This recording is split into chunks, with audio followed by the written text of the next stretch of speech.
જય સ્વામિનારાયણ વિદ્યાર્થી મિત્રો, લેક્ચરમાં આપણે સંયોજકતા ઇલેક્ટ્રોન વિશેની વાત છે તે કરી હતી તથા ધાતુઓ, અધાતુઓ, અર્ધધાતુ તત્વો, નિષ્ક્રિય વાયુઓ કઈ રીતે થાય છે, એની પ્રક્રિયા કઈ રીતે આપે છે, ઇલેક્ટ્રોનની લેતી દેતી કઈ રીતે થાય છે એની વાત આપણે જોઈ હતી.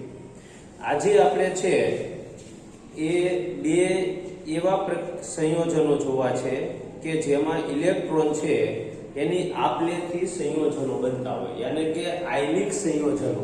આજે આપણે બે વાત જોવાની છે, બે આયનિક સંયોજનો વિશેની વાત જોવાની છે. એની અંદર પહેલું આયનિક સંયોજન છે એટલે કે આપણો પ્રશ્ન એવો છે કે NaCl ની રચના સમજાવો. NaCl ની રચના સમજાવો. હવે તમે જો NaCl ની રચના છે એટલે કે NaCl કેવી રીતે બને છે ઈ આપણે જોવાનું છે. તો સૌથી પહેલી વાત આપણે જોઈએ તો NaCl માં બે તત્વો આવેલા છે. આપણે પહેલી વાત જોઈ લઈએ તો ભાઈ NaCl માં બે તત્વો આવેલા છે. કયા કયા? તો કે એક Na એટલે કે સોડિયમ અને બીજું Cl એટલે કે ક્લોરીન.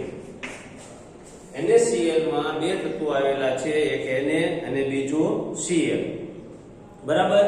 હવે Na ની વાત કરીએ તો જો Na એટલે કે સોડિયમ, તો સોડિયમનો Na નો પરમાણુ ક્રમાંક જે છે, પરમાણુ ક્રમાંક 11 છે. સોડિયમનો પરમાણુ ક્રમાંક કેટલો છે? 11 છે. તો સોડિયમ જે છે એની હવે ઇલેક્ટ્રોન રચનાની વાત કરીએ તો એની અંદર થશે 2 8 અને 1. આ સોડિયમ છે એનો પરમાણુ ક્રમાંક છે એ 11 છે અને એની ઇલેક્ટ્રોન રચના છે એ કેટલી થશે? 2 8 અને 1. તો અહીં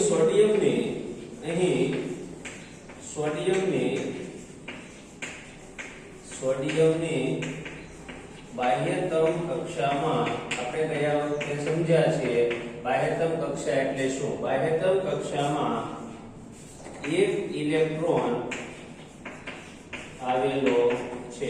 અહીં સોડિયમની બાહ્યતમ કક્ષામાં એક ઇલેક્ટ્રોન આવેલો છે. બરાબર. અને તે ઇલેક્ટ્રોન અષ્ટક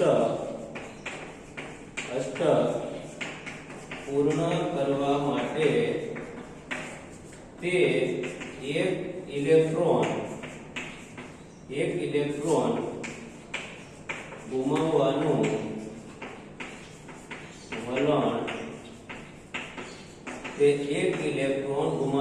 વલણ ધરાવે છે. ઇલેક્ટ્રોન અષ્ટક પૂર્ણ કરવા માટે એક ઇલેક્ટ્રોન ગુમાવવાનું વલણ ધરાવે છે અને તે સોડિયમ આયન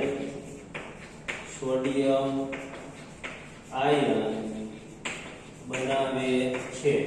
તો અહીંયા સોડિયમ પ્લસ બરાબર એની ઇલેક્ટ્રોન રચના થાય 2 અને 8. અહીં એક ઇલેક્ટ્રોન છે, એક ઇલેક્ટ્રોન ગુમાવેલ છે. કોણે? સોડિયમ એક ઇલેક્ટ્રોન ગુમાવ્યો અને સોડિયમ પ્લસ શું કામ બન્યો એ આપણે ગયા વિડિયો લેક્ચરમાં જોયું હતું. હવે એની અંદર બીજો તત્વ કોણ છે? તો કે ક્લોરીન. તો ક્લોરીન છે Cl એટલે કે ક્લોરીન. તો આ ક્લોરીનનો પરમાણુ ક્રમાંક છે એ કેટલો છે? તો કે 17 છે. ક્લોરીનનો પરમાણુ ક્રમાંક છે એ 17 છે. તો અહીંયા ક્લોરીન Z બરાબર 17, અહીંયા 2 8 અને 7. અહીંયા શું આવશે? 2 8 અને 7. તો અહીં ક્લોરીનની બાહ્યતમ કક્ષામાં 7 ઇલેક્ટ્રોન છે. આથી ક્લોરીન પરમાણુ એક ઇલેક્ટ્રોન મેળવીને પોતાનું અષ્ટક પૂર્ણ કરવાનું વલણ ધરાવે છે. અહીં ક્લોરીન પરમાણુની બાહ્યતમ કક્ષામાં 7 ઇલેક્ટ્રોન છે. આથી ક્લોરીન પરમાણુ એક ઇલેક્ટ્રોન મેળવીને પોતાનું અષ્ટક પૂર્ણ કરવાનું વલણ ધરાવે છે. આથી તે એક ઇલેક્ટ્રોન મેળવીને ઋણ આયન બનાવે છે. એટલે કે Cl બરાબર એની ઇલેક્ટ્રોન રચના થાય 2 8 8. અહીં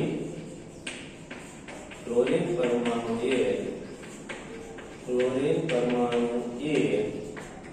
એક ઇલેક્ટ્રોન મેળવેલ છે.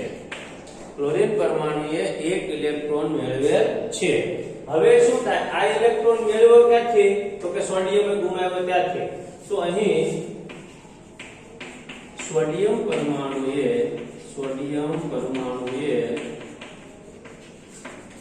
ગુમાવેલો એક ઇલેક્ટ્રોન ક્લોરીન પરમાણુ મેળવે.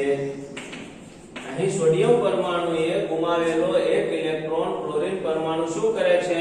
મેળવે છે. અને આથી Na+ બને છે અને ક્લોરીન માઈનસ આયન બને છે. આ બંને આયનો વચ્ચે આકર્ષણ થવાથી તેઓ વચ્ચે આયનિક બંધ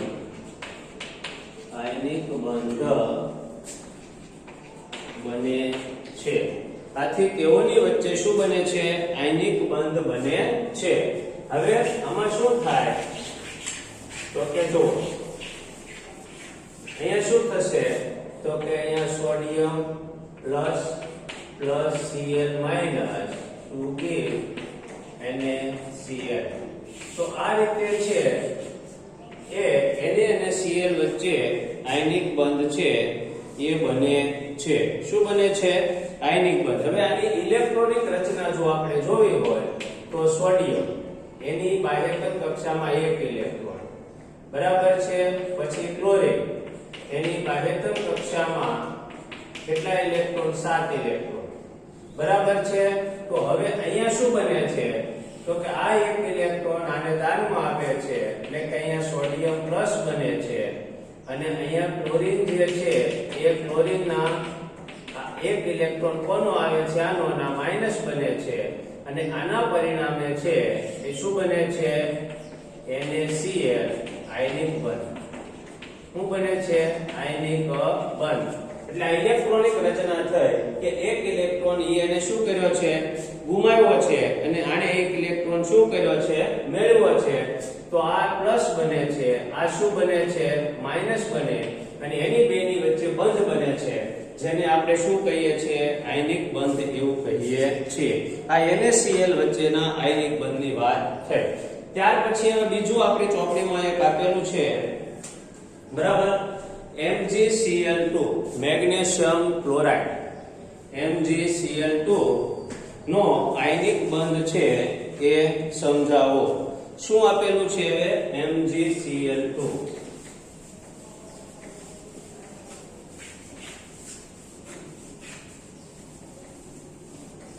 બરાબર. તો MgCl2 વચ્ચેનો હવે આપણે બીજું ઉદાહરણ લખશું કે ભાઈ મેગ્નેશિયમ ક્લોરાઇડ. શું લખશું આપણે? મેગ્નેશિયમ ક્લોરાઇડમાં આયનિક બંધ સમજાવો.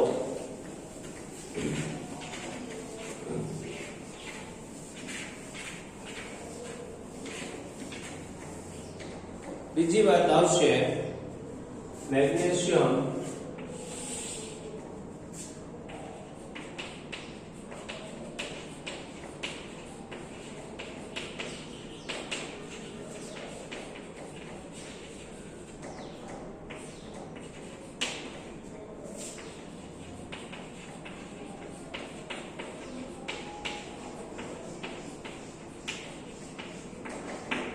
મેગ્નેશિયમ ક્લોરાઇડમાં આયનિક બંધ સમજાવો.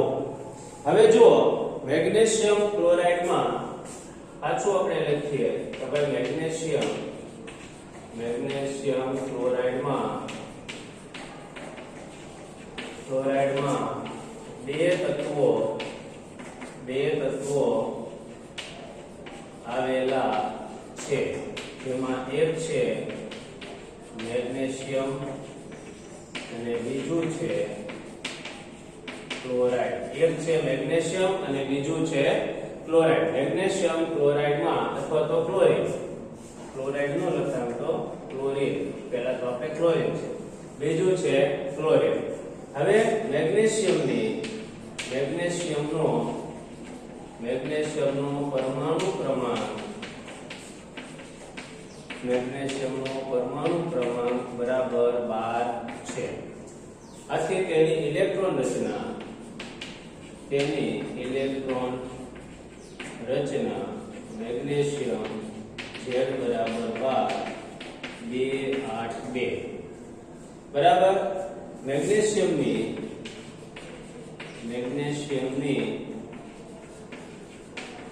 બાહ્યતમ કક્ષામાં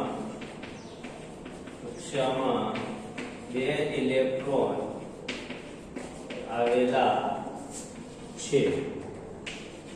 આ 2 ઇલેક્ટ્રોન ગુમાવીને તે અષ્ટકની રચના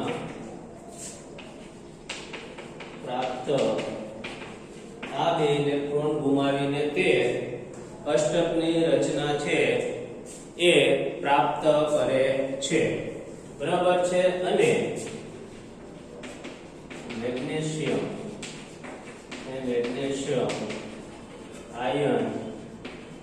મેગ્નેશિયમ આયન બને છે. Mg+2 એની ઇલેક્ટ્રોન રચના. મેગ્નેશિયમ અહીં લખવાનું કે મેગ્નેશિયમે 2 ઇલેક્ટ્રોન ગુમાવ્યા છે.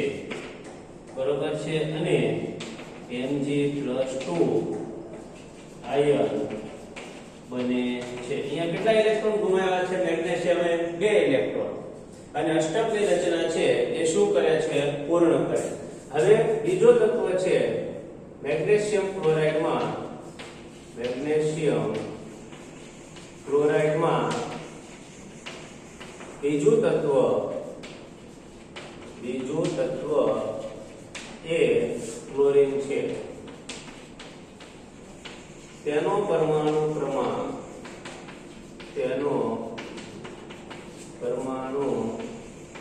ક્રમાંક બરાબર 17 છે. આથી તેની ઇલેક્ટ્રોન રચના ક્લોરીન Z બરાબર 17 તો 2 8 અને 7. અહીં ક્લોરીન પરમાણુને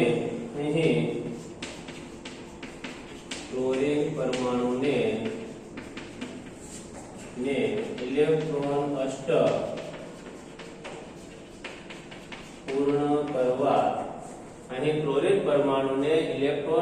પૂર્ણ કરવા એક ઇલેક્ટ્રોનની જરૂર પડે છે. આથી તે એક ઇલેક્ટ્રોન મેળવીને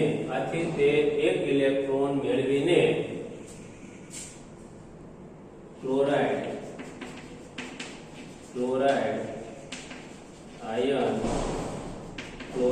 આયન બનાવે છે. આથી તે એક ઇલેક્ટ્રોન મેળવીને ક્લોરાઇડ આયન બનાવે છે. એટલે કે ક્લોરીન માઇનસ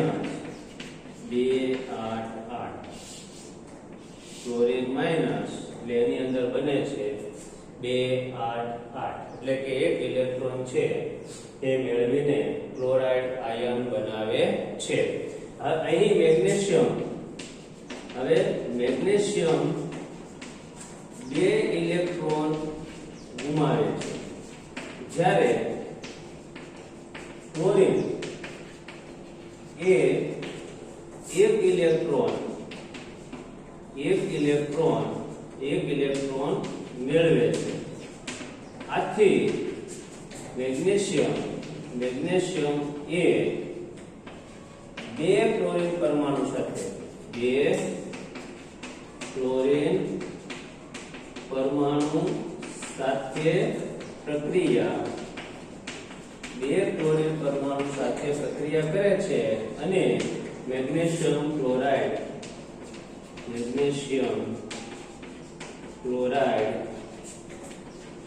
બનાવે છે. એટલે કે Mg+Cl2 to give MgCl2. બરાબર છે. હવે આની આપણે આયનિક રચના જે છે, ઇલેક્ટ્રોન રચના, એ જોઈએ. તો અહીંયા શું થાય છે કે જો આપણે સમીકરણ સાદું લખ્યું, એમ થાય કે Mg ઇલેક્ટ્રોન રચના 2 8 2 બરાબર, અને બનાવે છે શું Mg+2 ઇલેક્ટ્રોન. આની ઇલેક્ટ્રોન રચના 2 અને 8. ક્લોરીન બરાબર 2 8 7 બરાબર, અને અહીંયા ક્લોરીન માઈનસ 2 8 8. અહીંયા ક્લોરીન છે એ વત્તા ઇલેક્ટ્રોન, અહીંયા 2 ક્લોરીન આવે એટલે 2 ઇલેક્ટ્રોન. એની ઇલેક્ટ્રોન રચના છે એ 2 ક્લોરાઇડ આયનો છે એ આવી રીતે શું થાય છે, બનાવે છે. હવે આ જે છે એ 2 મેગ્નેશિયમ આયન 1 અને 2 ક્લોરીન આયન જોડાય અને Mg શું બનાવે, Cl2. બરાબર. જો અહીંયા 2 ઇલેક્ટ્રોન ગુમાવ્યા છે, ક્લોરીન ને 1 ની જ જરૂર છે, એટલે ક્લોરીન છે 1 ઇલેક્ટ્રોન મેળવે છે. પણ મેં આ 2 ઇલેક્ટ્રોન શું કામ લખ્યા? કારણ એટલા માટે કે ક્લોરીનના કેટલા પરમાણુ લીધા છે આપણે, 2. ક્લોરીનના 2 પરમાણુ, એક પરમાણુનો 1 ઇલેક્ટ્રોન, બીજા પરમાણુનો બીજો ઇલેક્ટ્રોન, એટલે 2 Cl માઈનસ આયન છે એ અહીંયા બને છે. તો હવે આપણે આગળ જોઈએ તો આની અહીંયા છે મેગ્નેશિયમ 2 પ્લસ Cl છે એ 2 Cl આવે, 1 Cl 1 Cl, 1 2 3 4 5 6 અને 7. એમ અહીંયા પણ 2 2 4 2 6 અને 1 7.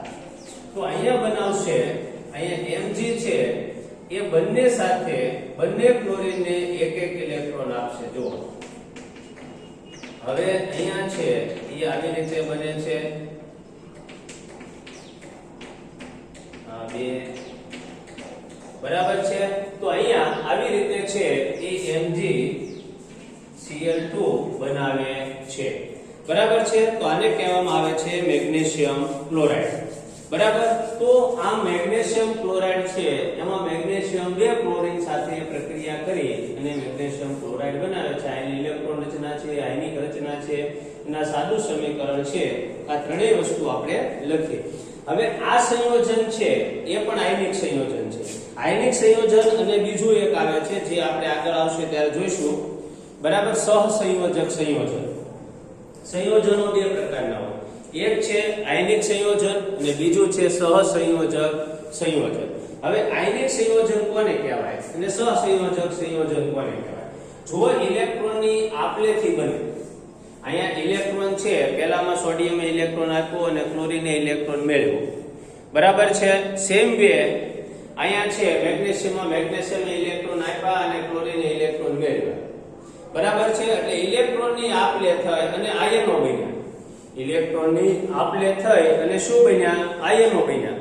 હવે ઇલેક્ટ્રોનની આપલે થઈ અને જે આયનો બને છે ઈ આયનો, ઇલેક્ટ્રોનની આપલે થઈ અને જે આયનો બને છે ઈ આયનો જે છે એમાં શું થાય તો કે ઇલેક્ટ્રોનની આપલેથી જે આયનો બને છે એના પરિણામે આયનો વચ્ચે જે બંધ બને છે એટલે એને આયનિક બંધ કહેવાય. એટલે એને શું કહેવાય? આયનિક બંધ કહે છે. બરાબર છે. હવે આપણે જોવાના છે કે આ બધા આયનિક સંયોજનો જો તમારી ચોપડીની અંદર કેટલાક આયનિક સંયોજનો આપ્યા છે એના ગલન બિંદુ અને ઉત્કલન બિંદુની વાત પણ તમારે આપેલી છે. હવે આયનિક સંયોજનો છે એના ગલન બિંદુ અને ઉત્કલન બિંદુ કેવી રીતે માપી શકાય એના પ્રવૃત્તિઓ આપી છે, પણ એ આપણે અત્યારે કરવાની નથી. બરાબર છે. હવે આપણે જે જોવાનું છે એ આયનિક સંયોજનો છે એ આયનિક સંયોજનોના ગુણધર્મો. શું જોવાનું છે હવે? આયનિક સંયોજનોના ગુણધર્મો. તો આયનિક સંયોજનોના ગુણધર્મોની હવે આપણે વાત કરીએ.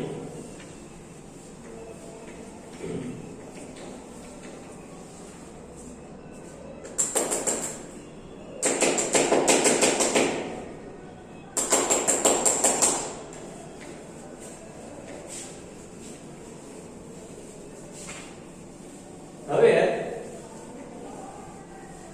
આયનિક સંયોજનો છે એના ગુણધર્મો.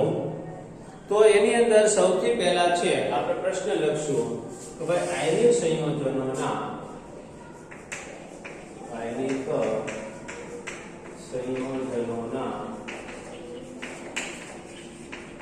ગુણધર્મો જણાવો.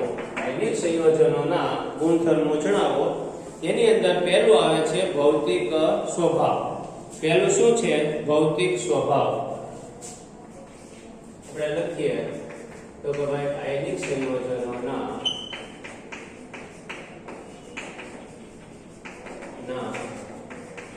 ભૌતિક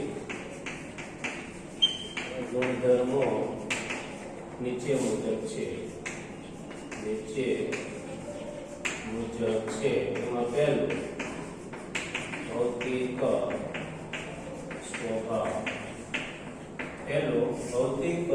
સ્વભાવ. આયનિક સંયોજનોના ગુણધર્મો છે એમાં ભૌતિક સ્વભાવ. તો એમાં પહેલું છે કે તેમાં ધન અને ઋણ વીજભાર વચ્ચે આકર્ષણ હોવાથી આયનિક સંયોજનો ઘન સ્વરૂપમાં અને થોડા સખત હોય છે. આમાં શું છે? કયા ગુણ બને છે? બે આયનો, ધન આયન અને ઋણ આયન. એટલે કે અહીંયા ધન અને ઋણ વીજભાર વચ્ચે અહીંયા ધન અને ઋણભાર વચ્ચે આકર્ષણ હોવાથી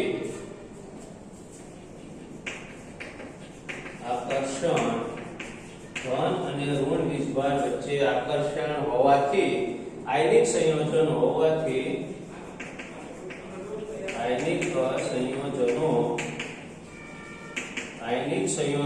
ધન અને થોડા સખત હોય છે.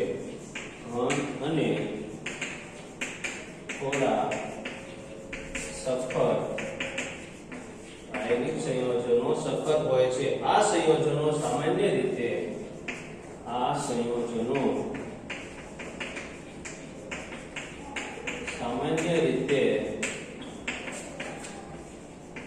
બરડ હોય છે. આ સંયોજનો સામાન્ય રીતે છે એ બરડ હોય છે. બરાબર છે. જો ફરી વખત ધન અને ઋણ વીજભાર વચ્ચે આકર્ષણ હોવાથી આયનિક સંયોજનો ધન અને થોડા સખત હોય છે. આ સંયોજનો સામાન્ય રીતે કેવા હોય છે? બરડ. પછી બીજી વાત આવે છે ગલન બિંદુ.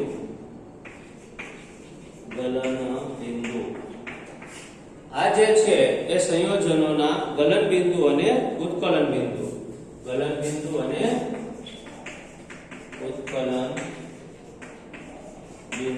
આ સંયોજનોના ગલન બિંદુ અને ઉત્કલન બિંદુ. આયનિક સંયોજનોના ગલન બિંદુ અને ઉત્કલન બિંદુ ખૂબ જ ઊંચા હોય છે. જુઓ, આયનિક સંયોજનોના ગલન બિંદુ અને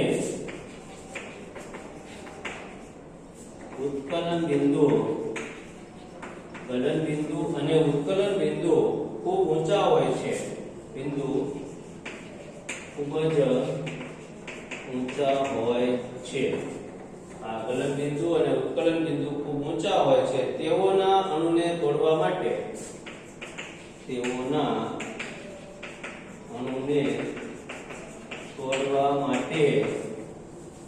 વધારે પ્રમાણમાં વધારે પ્રમાણમાં ઉર્જા આપવી પડે છે. આના કારણ કે ધન અને ઋણ આયન વચ્ચે આકર્ષણ બળ વધારે હોય એટલે તેઓના ગલન બિંદુ અને ઉત્કલન બિંદુ કેવા હોય છે? ઊંચા હોય. એટલે એને આપણે વધારે ઉર્જા આપવી પડે છે. તમે જુઓ તમારી ચોપડીની અંદર પાના નંબર 48 ઉપર આયનિક સંયોજનોના ગલન બિંદુ અને ઉત્કલન બિંદુ લખેલા છે. તમે જો સોડિયમનું ગલન બિંદુ 1074 છે, એનું ઉત્કલન બિંદુ છે એ 1686 જેટલું વધારે છે, એનું ઉત્કલન બિંદુ જોવા મળે છે. ત્યાર પછી આવે છે ત્રીજું, એની દ્રાવ્યતા. ત્રીજું છે એની દ્રાવ્યતા. તેઓ પાણીમાં દ્રાવ્ય હોય છે. તેઓ પાણીમાં દ્રાવ્ય હોય છે. તેઓ પાણીમાં શું હોય છે? દ્રાવ્ય હોય છે. તેમજ કેરોસીન અને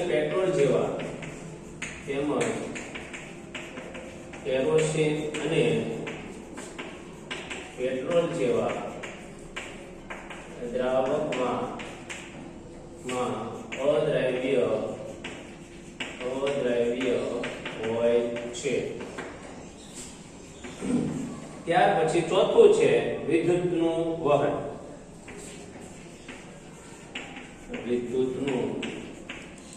ચોથો એનો ગુણધર્મ છે આયનિક સંયોજનોનો વિદ્યુતનું વહન. તેઓ વિદ્યુતના સુવાહક છે.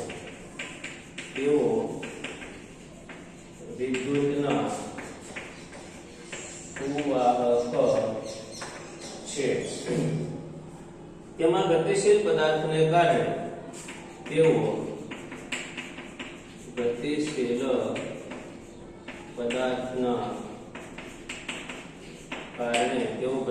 પદાર્થના કારણે વહન પામે છે.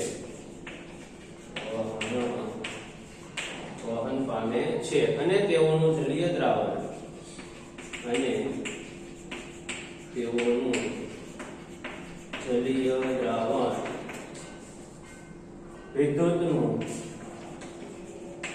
વિદ્યુતનું વહન કરે છે. અને તેઓનું જલીય દ્રાવણ છે એ વિદ્યુતનું શું કરે છે?